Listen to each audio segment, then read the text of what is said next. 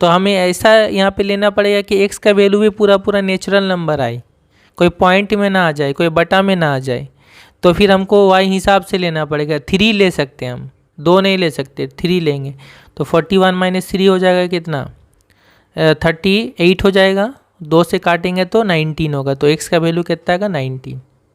इसी तरह y का वैल्यू हम 4 नहीं ले सकते, 4 लेंगे तो यहाँ पे नहीं कटेगा, 2 से नहीं कटेगा फिर, तो 5 लेंगे। 41 माइनस 5 हो जाएगा 36, और 2 से काटेंगे तो 18 आएगा। तो x का वैल्यू आएगा 18। तो इसी तरह y का वैल्यू हम लास्ट 1 ले सकते हैं, 3, 5 इस तरह करके लास्ट कितना ले सकते हैं, 39 तक। 39 लेंगे तो 41 माइनस 39 2 आएगा, 2 से 2 काटेंगे तो 1 आ जाएगा। तो y का क्या क्या वैल्यू आ रहा है, ये सभी। x का क्या क्या वैल्यू आ रहा है, ये सब। x का जो वैल्यू आएगा वो डोमेन हो जाएगा R1 का, और y का जो सारा वैल्यू आएगा वो हो जाएगा इसका रेंज। ठीक है, तो ये हो गया डोमेन और रेंज किसका, रिलेशन 1 का। और उसके बाद रिलेशन 2 का देखिए, यानी इसका अगर मैच, अच्छा ठीक है इसको निकाल लेते हैं पहले। रिलेशन 2 में ये है x square plus y square equal to 25 है। यहाँ पे एक्स और वाई का इंटीजर है, यानी हम नेगेटिव पॉजिटिव दोनों वैल्यू ले सकते हैं।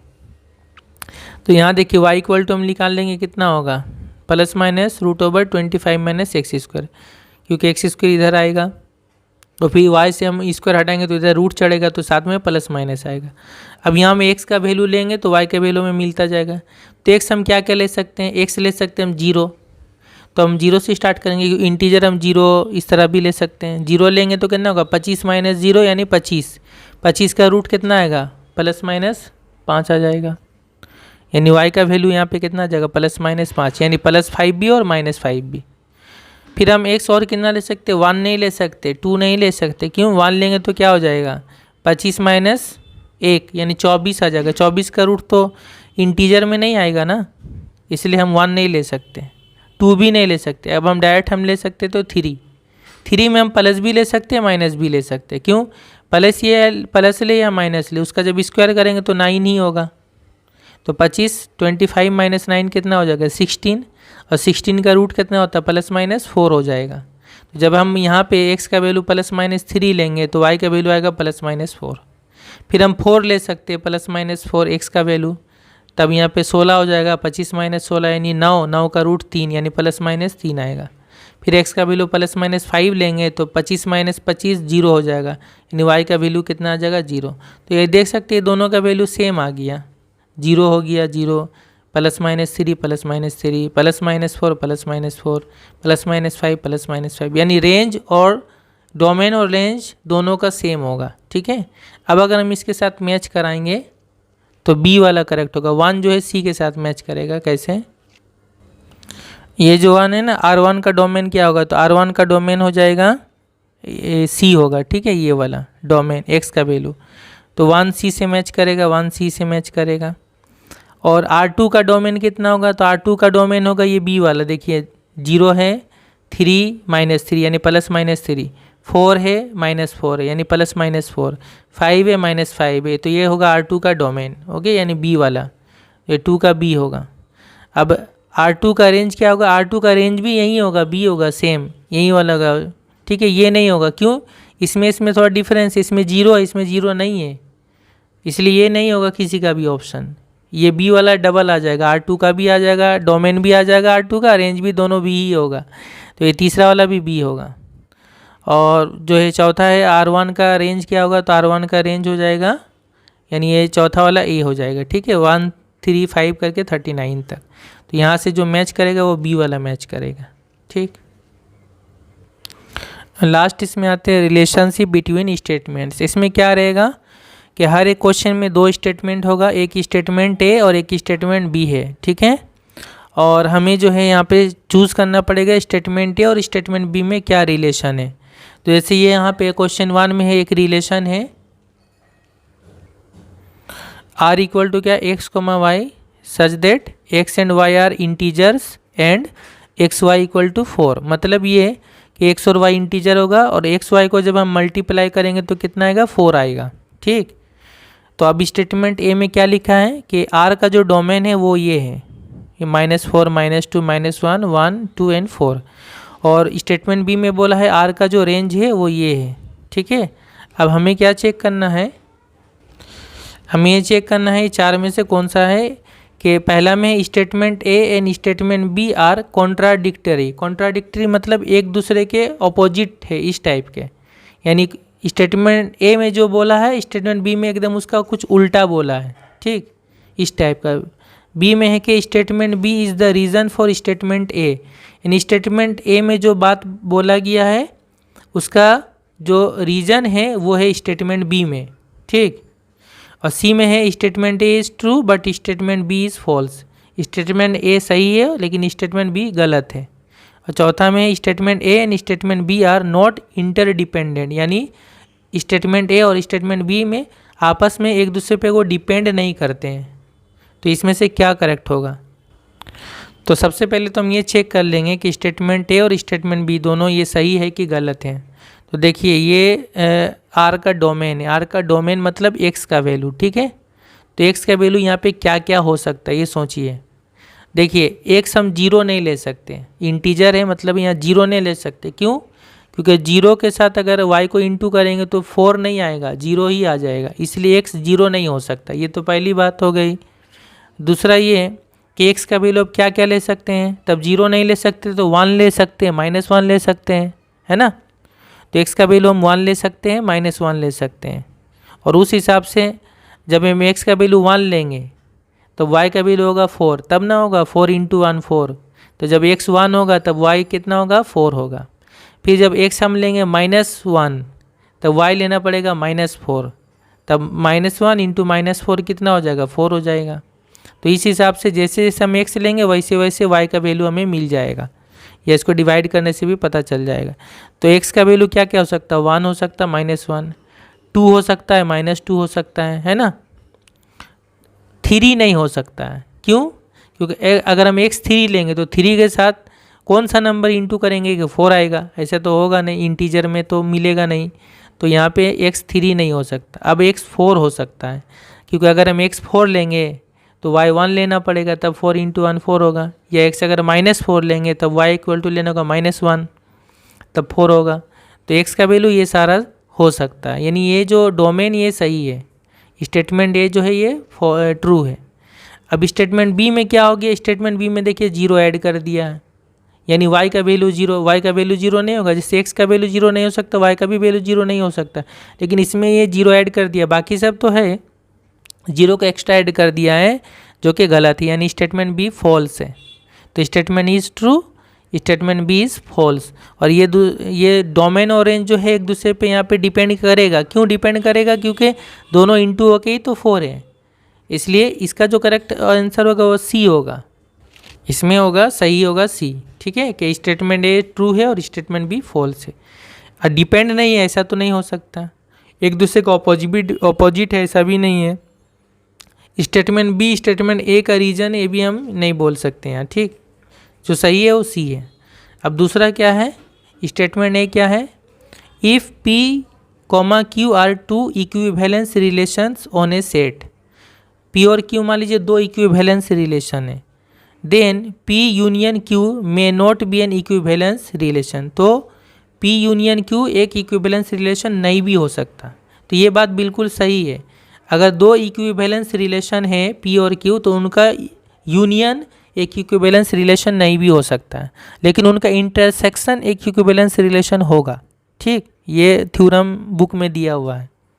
इसी तरह स्टेटमेंट बी में क्या है, if P comma Q are two transitive relation on a set, then P union Q may not be a transitive relation, यानी दो ट्रांजिटिव रिलेशन है पी और क्यू तो उनका यूनियन ट्रांजिटिव नहीं हो सकता। तो ये भी सही है कि उनका यूनियन ट्रांजिटिव नहीं होगा।